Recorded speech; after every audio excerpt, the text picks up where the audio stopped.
Impact സോഫ്റ്റ്വെയറിൽ നമുക്കൊരു product add ചെയ്യുന്നത് എങ്ങനെയെന്ന് നോക്കാം. പ്രോഡക്റ്റ് ആഡ് ചെയ്യാൻ നമ്മൾ നേരത്തെ കാറ്റഗറി ക്രിയേറ്റ് ചെയ്ത കാറ്റഗറീസ് ഇവിടെ കാണുന്നുണ്ട്.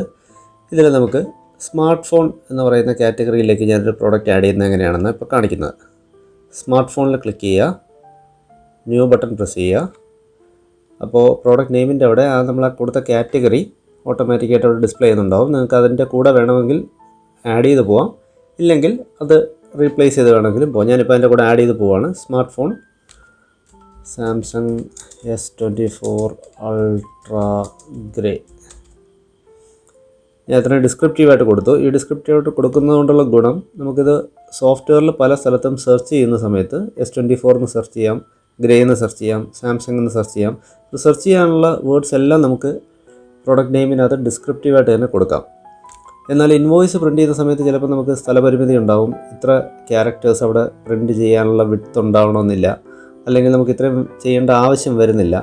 ഷോർട്ടായിട്ട് കൊടുത്താൽ മതി എന്നുണ്ടെങ്കിൽ നമുക്ക് ആ ഷോർട്ട് നെയിമിൻ്റെ അവിടെ S24 അൾട്രാ ഗ്രേ എന്ന് മാത്രം കൊടുത്താലും മതി. ഇത് പ്രിൻറ്റ് ചെയ്യുന്ന സമയത്ത് ഈ ഷോർട്ട് നെയിം ആയിരിക്കും പ്രിൻറ്റിൽ വരിക. സെർച്ച് ചെയ്യുന്ന സമയത്ത് നമുക്ക് ഈ ഇതിലുള്ള ഏത് വേർഡ് വെച്ച് വേണമെങ്കിലും സെർച്ച് ചെയ്യാനും പറ്റും. ഡിഫോൾട്ടായിട്ട് ടാക്സ് 18% കിടപ്പുണ്ട്. ചേഞ്ച് ഉണ്ടെങ്കിൽ അത് ചേഞ്ച് ചെയ്ത് കൊടുക്കാം. ഇപ്പോൾ ഞാൻ ആദ്യം സിംഗിൾ ബാച്ച് എന്ന് പറയുന്ന ഓപ്ഷൻ എങ്ങനെ ഉപയോഗിക്കാമെന്നാണ് കാണിക്കുന്നത്. സ്റ്റോക്ക് മെയിൻറ്റെയിൻ ചെയ്യാൻ നമുക്ക് 3 രീതിയിലുള്ള ബാച്ച് സിസ്റ്റംസ് ഉണ്ട്. No batch, single batch, multiple batch.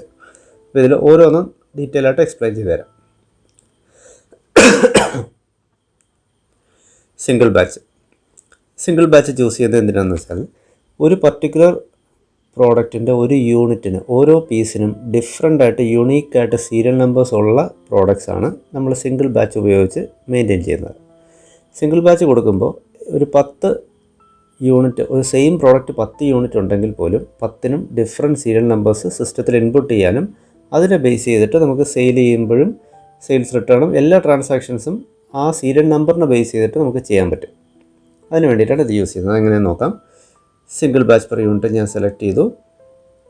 Then ആ സീരിയൽ നമ്പേഴ്സിനൊരു പാറ്റേൺ ഉണ്ടാവും. അത് എത്ര ലെങ്ത്താണ്. ഇപ്പോൾ ഫോണിനാണെന്നുണ്ടെങ്കിൽ 15 ഡിജിറ്റ് ഉള്ളതുണ്ട്, 18 ഡിജിറ്റ് ഉള്ളതുണ്ട്. TV, റെഫ്രിജറേറ്റേഴ്സ്, അപ്ലയൻസിൻ്റെ പല പ്രോഡക്ട്സും, ഇതിനൊക്കെ പല ഡിഫറെൻറ്റ് സീരിയൽ നമ്പർ ലെങ്ത് ഉണ്ടാവും. ഇത് നമുക്ക് പ്രീസെറ്റ് ചെയ്ത് വെക്കാം. പ്രീസെറ്റ് ചെയ്ത് വെക്കുന്നതുകൊണ്ടുള്ള അഡ്വാൻറ്റേജ്, ഇപ്പോൾ ഒരു മൊബൈൽ ഫോൺ ബോക്സ് ആണെങ്കിൽ അതിൻ്റെ ബോക്സിൻ്റെ പുറത്ത് അതിൻ്റെ IMEI നമ്പേഴ്സ് ബാർകോഡ് ചെയ്തിട്ടുണ്ടാവും. അതുപോലെ തന്നെ IMEI നമ്പർ അല്ലാത്ത പല കോഡുകളും ബാർകോഡ് ചെയ്തിട്ടുണ്ടാവും.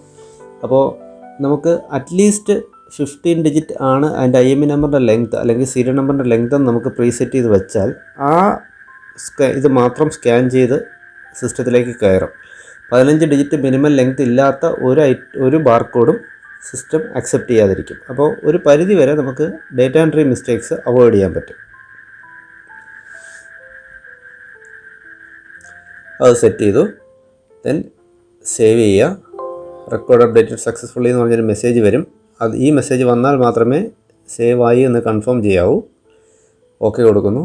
ദെൻ ഈ ഓപ്പണിംഗ് സ്റ്റോക്ക് എന്ന് കാണുന്ന ഇതിൻ്റെ സൈഡിലെ ബട്ടണിൽ നമ്മൾ പ്രസ് ചെയ്ത് കഴിഞ്ഞാൽ, ഇപ്പോൾ സിസ്റ്റം ബ്ലാങ്ക് ആണല്ലോ, അതിൻ്റെ അകത്ത് സ്റ്റോക്ക് ഒന്ന് ഇപ്പോൾ നമുക്ക് ഇതിൻ്റെ സൈഡിലെ ബട്ടൺ പ്രസ് ചെയ്ത് കഴിഞ്ഞാൽ നമ്മുടെ ഈ ഇരിക്കുന്ന സ്റ്റോക്ക്, ഇപ്പോൾ ഈ സോഫ്റ്റ്വെയർ ഇംപ്ലിമെൻറ്റ് ചെയ്യുന്നത് ഒരു പുതിയ ഷോപ്പിലല്ല, ഓൾറെഡി റണ്ണിങ് ഷോപ്പിലാണെങ്കിൽ അവിടെ ഓൾറെഡി കുറച്ച് സ്റ്റോക്ക് ഇരിപ്പുണ്ടാവാം. മുമ്പുള്ള പല പർച്ചേസുകളിലായിട്ട് വന്ന കുറച്ച് സ്റ്റോക്ക് അവിടെ ഇരിപ്പുണ്ടാവാം. ആ സ്റ്റോക്ക് സിസ്റ്റത്തിലേക്ക് കയറ്റാൻ വേണ്ടിയിട്ടാണ് ഇത് ഉപയോഗിക്കുന്നത്. ഓപ്പണിംഗ് സ്റ്റോക്കിൻ്റെ സൈഡിലെ ഈ ബട്ടണിൽ പ്രസ് ചെയ്യുമ്പോൾ പുതിയൊരു വിൻഡോ ഓപ്പണായി വരും. അവിടെ ഈ ഒരു ഐറ്റത്തിൻ്റെ പർച്ചേസ് പ്രൈസ് നമ്മൾ കൊടുക്കുകയാണ് 1,25,000. ദെൻ ഒരു സെല്ലിംഗ് റേറ്റ് ഞാൻ കൊടുക്കുന്നു 1,50,000. ദെൻ എൻ്റെ ബാച്ച് സീരിയൽ നമ്പറാണ് ഇനി കൊടുക്കാനുള്ളത്. നമുക്ക് ആദ്യം നമ്മൾ 15 ഡിജിറ്റ് ആണെന്ന് അത് സെറ്റ് ചെയ്തിട്ടുണ്ട്. ഞാൻ വെറുതെ ഒരു നമ്പർ കൊടുക്കുകയാണ്. 15 ഡിജിറ്റ് ഇല്ലാത്തൊരു നമ്പർ കൊടുത്ത് എൻ്റർ ചെയ്ത് കഴിഞ്ഞാൽ ഇൻവാലിഡ് ബാച്ച് നമ്പർ എന്ന് പറഞ്ഞ് കാണിച്ചത് ബ്ലോക്കായി നിൽക്കും. നമുക്കിനി ഒരു സീരിയൽ നമ്പർ കൊടുക്കാം.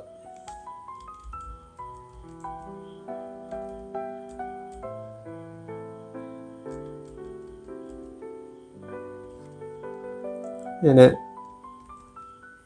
ഒരു 15 ഡിജിറ്റുള്ള ഒരു സീരിയൽ നമ്പർ ഞാൻ ഇൻപുട്ട് ചെയ്തു. സിസ്റ്റം അക്സെപ്റ്റ് ചെയ്തു.